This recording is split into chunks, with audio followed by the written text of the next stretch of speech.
Hello everyone, welcome back to another episode of Let's Play Pokemon Black. I'm the PokeGamer. In the last episode, we managed to get to Opelucid City, found out that Team Plasma was talking a bunch of crap, and so we talked to Drayden, this town's gym leader, as well as Iris again, and found out a little bit more information about the dragons, all that other happy crap.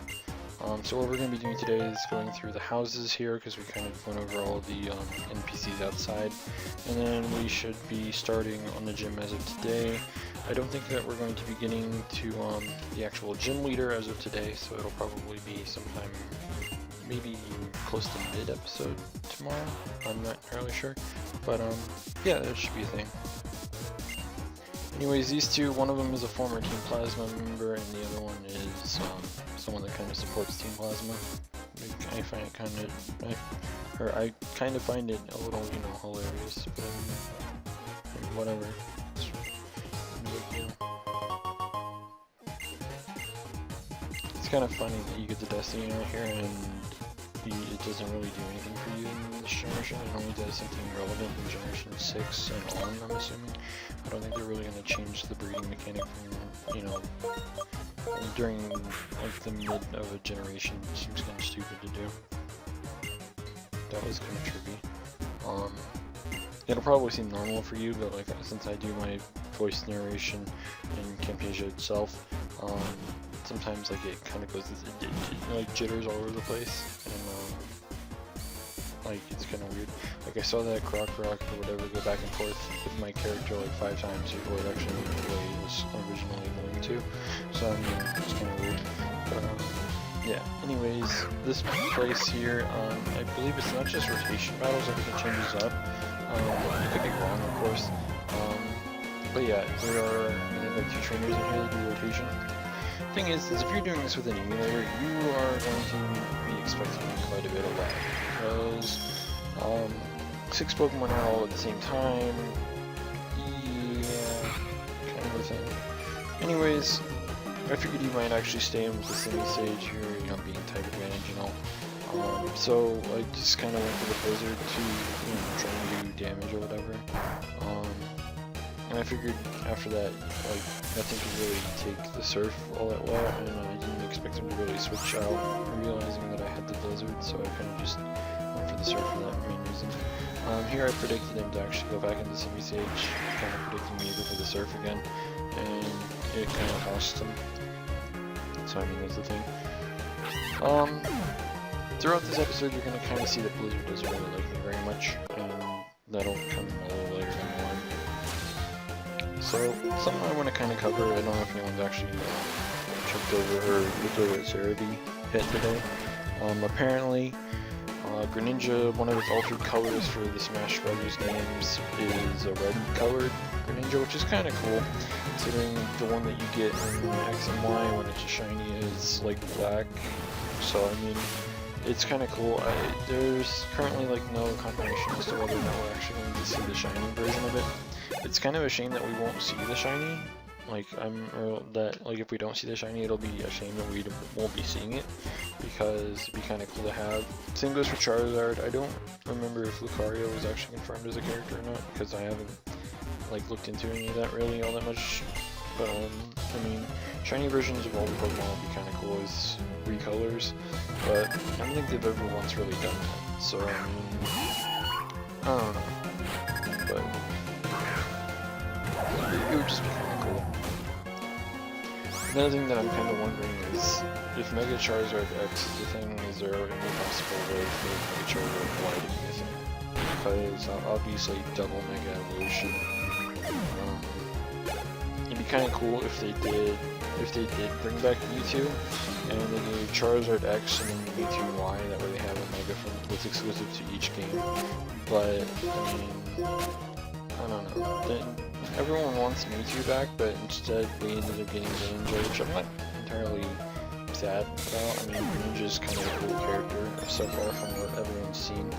I kind of want to see like new characters get released at E3 though, because there's a lot of characters that I want to see. One would be, or a good example would be Palutena from Ridiculous. kind of cool to see Kadekra, like, you know, pit and then have Palutena there. As kind of like double character type of thing like they used to do with like Jigglypuff, Pikachu, stuff like that. Another character or characters that I wouldn't mind seeing are Chrome or Lucina from Fire Emblem Awakening. Obviously we have Marth. I don't remember if Roy was confirmed or not, but I do know that having someone like Chrome or Lucina would be really cool. Chrome's character design overall is just really cool looking, and not to mention he's kind of a badass in the game.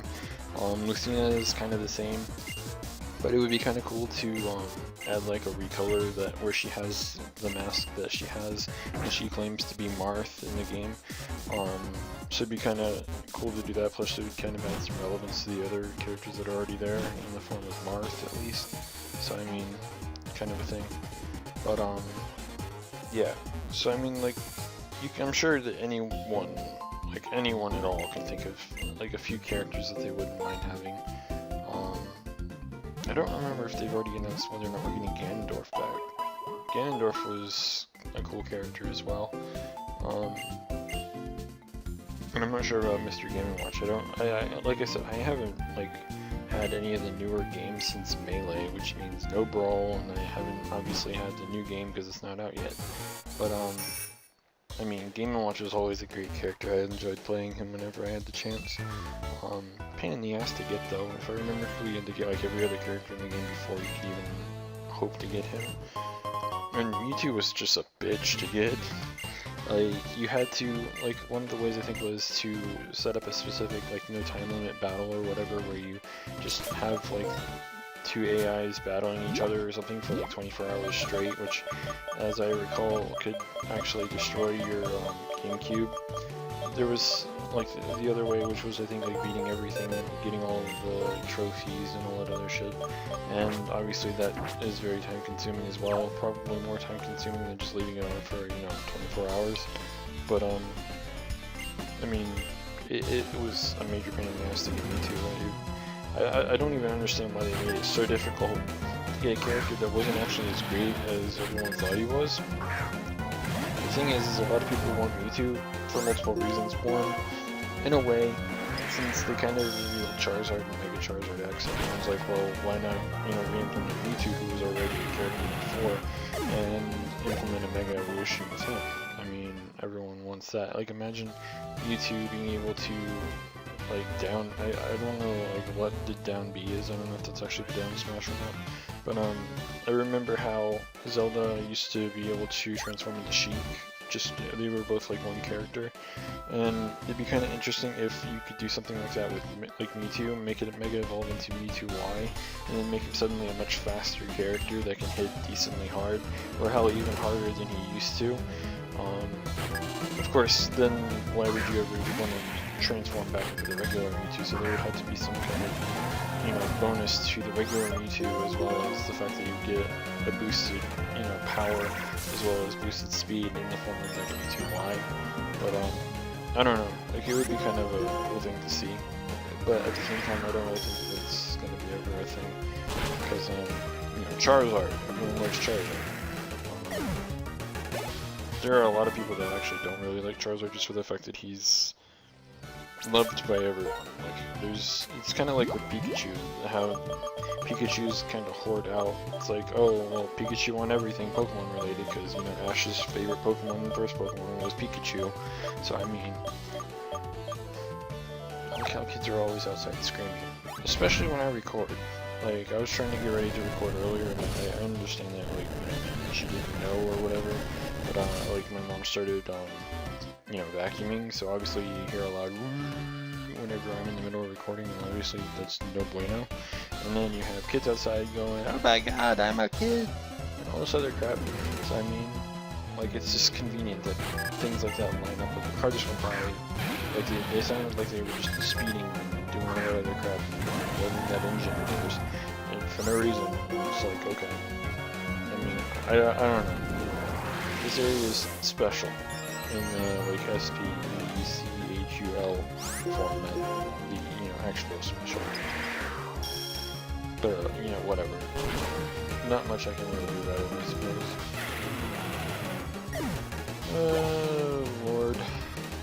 I've been trying to think of a lot of things that they can do with Alpha and Omega, or no, Alpha, Sapphire, and Omega Ruby.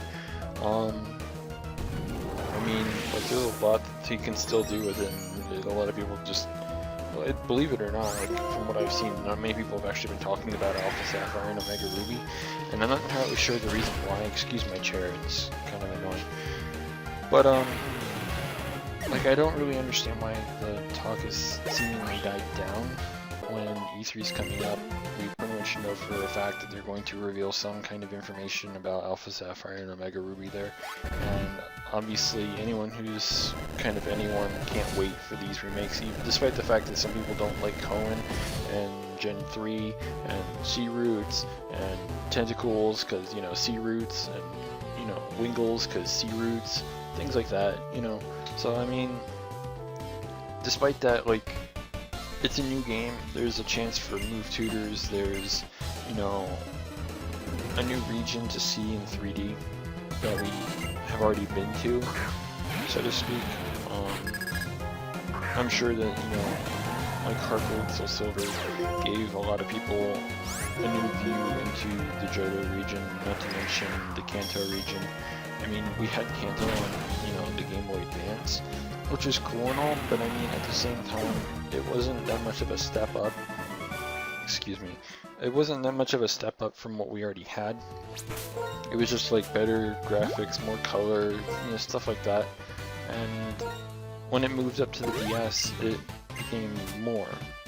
No, I guess I can't say it became a lot more, but it became more.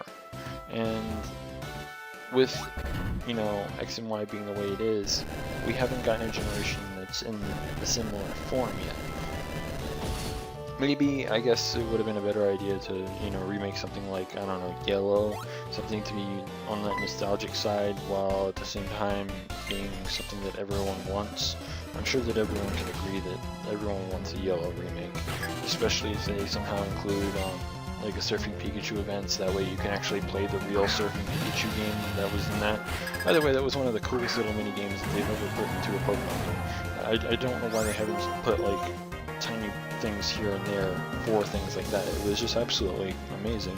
I enjoyed playing that. Sometimes whenever I get bored, I do that on like an emulator, because obviously, you know, cheat codes, and then you go, oh, Surfing Pikachu, and then you just go to fucking, you know, Fuchsia, and just be like, oh hey, surfing game. But I mean, I don't know. The idea that we get to see an old generation in a completely new point of view, I guess is a good way to put it. It's something that I'm surprised a lot of people just don't talk about more. I mean, being able to see my character in full detail for the most part, as well as, you know, being able to see what I would believe to be a very beautiful region, as well as the, you know, the vast view of the ocean and all that other crap. I mean, it seems like it's going to be big, or rather bigger than a lot of people give it credit for. And I mean, I don't know. Hoenn's always been one of my favorite generations, despite the fact that a lot of people seem to hate it. I don't know if they're mostly Gen 1ers, as a lot of people like to call them, or if they just think that every Pokemon from their generation was shit or something. I mean, yeah, congratulations, we introduced at least 4 very broken Pokemon in that generation in the form of Blaziken, because as generations came out, aka Generation 5, hidden abilities became a thing, and then it got a speed boost, and then we got a Mega Evolution in the generation after that, making it even more broken, and then everyone had to complain about it, and now it's Uber again. And then there's also the fact that, you know, we had Groudon, Kyogre, and Rayquaza. Then add on to that, we got Jirachi and Deoxys, which were all just amazingly broken as well. I think pretty much all of the Generation 3 legendaries were all just Ubers. The only ones that weren't were the Regis and Latios and Latias. So I think like an even amount of like legendaries were Uber, and an even amount were, you know, OU or lower. So I mean, I don't know. Like, this generation didn't put out, or by this generation, I mean Generation 3, didn't put out as many legendaries as some other generations, but, I mean, it still put out enough, I guess. Enough to, I guess, either make people hate it for the fact that they were good and somewhat good and terrible legendaries. Again, we can keep revisiting the sea root problem. Like, oh my god, everyone hates sea roots. Like, what? But I mean, I don't know. Like, condemning a generation like that because of minor details just seems stupid to me. And as you have probably guessed, yeah, again, being screwed over by Blizzard, because Blizzard. I'm sure you also, if you're paying close enough attention, I like to check and see if I can teach anything on Frost Breath, because Frost Breath has higher accuracy and always crits, so I mean, kind of a cool thing. But yeah. So, not much else to really say here. What we're going to be doing in the next episode is finishing off this gym and hopefully beating the leader without too many missed blizzards.